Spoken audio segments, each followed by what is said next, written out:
Introduction. In January of 2001, I was entering a state university for the first time in my life at the ripe age of 32.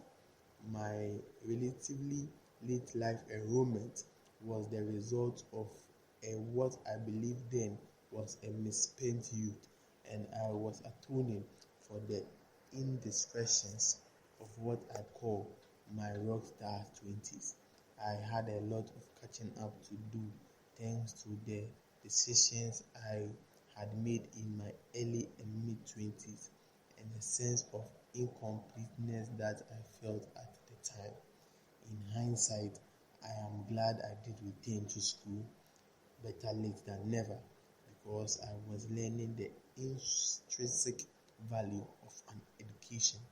I can remember listening to the grumblings of the guys in my class who were 10 years my junior saying, "What the hell do I need to learn this shit for? It won't help me in the job I'm studying for." I suppose I might have felt the same way at 22 if I hadn't been more concerned with playing the next gig in the next band I was on a weekend in Hollywood. I could never have appreciated the value of being an educated person.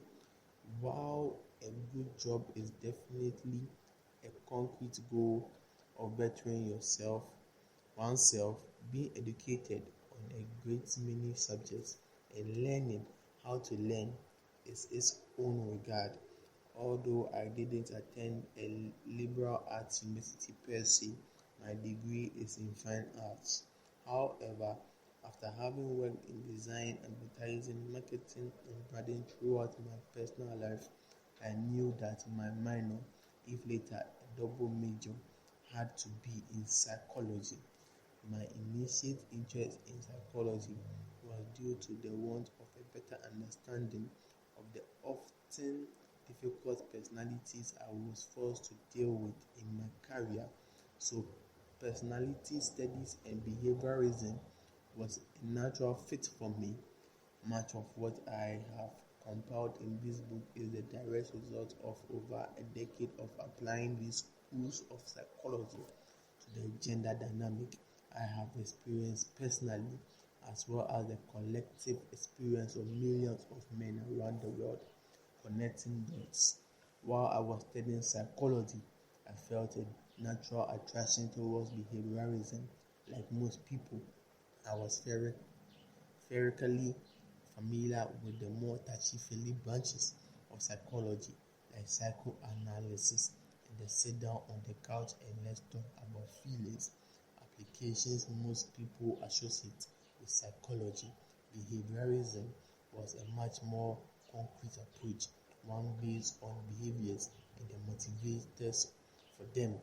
One of the primary foundations of game awareness is basing your estimation of a woman upon her actions and behaviors rather than her words or implied intents. This principle this principle is founded in behaviorism's cardinal principle. Behavior is the only reliable evidence of motivation. Even motivations not consciously recognized by the actor can influence behavior regardless of a consciously recognized motive. In other words, sometimes we don't realize why we are hypocrites or saints as the case may be.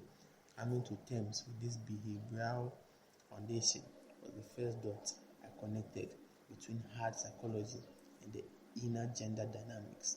For roughly a year or two before I enrolled, I had been actively posting on a few online forums attempting to help some young men with their girl problems. Initially, these forums weren't in any way related to what would later become the community or game-oriented in nature. I had heard of the early pickup artists like Mystery and a few others, but they weren't promoting anything I hadn't already known from my more libertine rockstar 20s. I was more interested in helping these guys not make the mistakes for much of the same reasons with women that I had However, I just couldn't shake the feeling that there was a distinctive connection between what these guys were going through, what the PUAs of the time were advocating, and the behavioral psychology I was becoming more and more saturated in. The average beta guys who were agonizing over their girlfriend problems and the behavioral basis upon which PUA techniques were founded on had a common root in psychology. At this time, I had joined the online community at soulsaves.com. This forum would become my testing ground for connecting the dots I was beginning to become aware of. I should say that I did make an effort to propose that inner gender relations were based in sometimes harsh behaviorism with colleagues and teachers. I was kind of taken back more often than not when the same teacher who were promoting behavioral psychology as a hard science were the most outspoken critics of what I was bringing to light for them. I couldn't understand them. What would possibly prevent them from connecting the dots and coming to the uncomfortable conclusion I was making? I know now, and you will too by the end of this book. But at the time, I hadn't figured out the influence of feminine imperative and romantic idealism had on their willingness to accept what I was proposing in spite of their adherence to hard behaviorism. My iniquities and hashing out theories and ideas would have to be done on a forum where I could look for input or maybe find that other men had concepts I hadn't considered. In a meeting place of similar ideals, So Saves was the forum for me for well over 12 years. Most of the most of the concepts you will read in this book are the results of over a decade of debate, ethical inquiry, and refinement. However, in most cases, I still encourage their questioning, and none are unmodifiable or above further refinement. What you are about to read are a refinement of the core ideas and concepts I have formalized on my blog, The Rational Mail, therationalmail.com. I began The Rational Mail at the request of my readers on various men's forums and comments on blogs in the manosphere in 2011. After the popularity of the blog exploded inside a year, it became apparent that a book form of the basic principles was needed for new readers as I moved past them and built upon the prior concepts. For the most part, I have rewritten and edited for publishing the blog posts of the first year at Rational Mail. I have left in most of the geosms and acronyms that are characteristic of the blog. For instance, SMV is sexual market value and are commonly used in the manosphere. However, I have made every attempt to define them as I go along. Furthermore, many of the concepts I explore in this book came from a question by one of my readers. As with most commenters, their anonymity is assumed in the form of their online handle.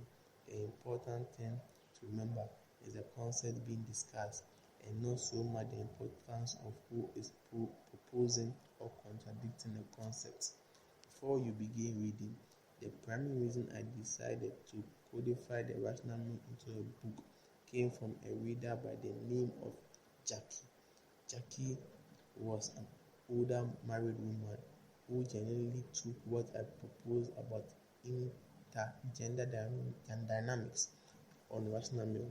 Jackie was not exactly a typical reader for me, but she asked me to help her understand some concepts because better.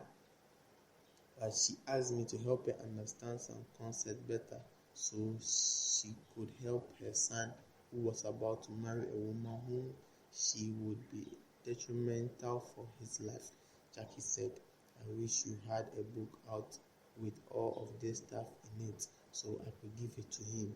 He's very bitter and whipped. But if I had a book to put in his hands, he would read it. So it is for the sons of Jackie that I decided to put this book out, and it's in this spirit that I will need to ask you, the reader, to clear your head of a few things before you begin to digest any of it. The rational male literally has millions of readers worldwide, so there's a strong likelihood that you bought this book to keep on the shelf and loan to friends because you are already familiar with its concepts. There's a certain power and legitimacy that the printed word has that a blog or some online article lacks. So if you already are a rational reader, be sure you do loan the book out or encourage the blog in to read and discuss it. If you are picking this book up for the first time or had it handed to you by a friend or loved one and have never heard of the rational male or the manuscript or have had any exposure to the ideas I put forth here, I will humbly ask that you read with an open mind. That sounds like an easy cop-out. Open your mind. It's kind of sounds like something a religious court would preface their literature with. We all like to think we already have open minds and we are all perfectly rational and perfectly capable of critical thinking.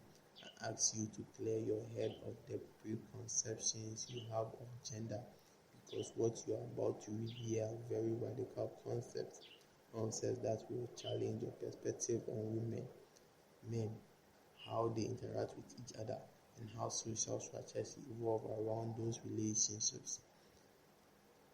You will violently disagree with some of these concepts, and others will give you that aha moment of realization.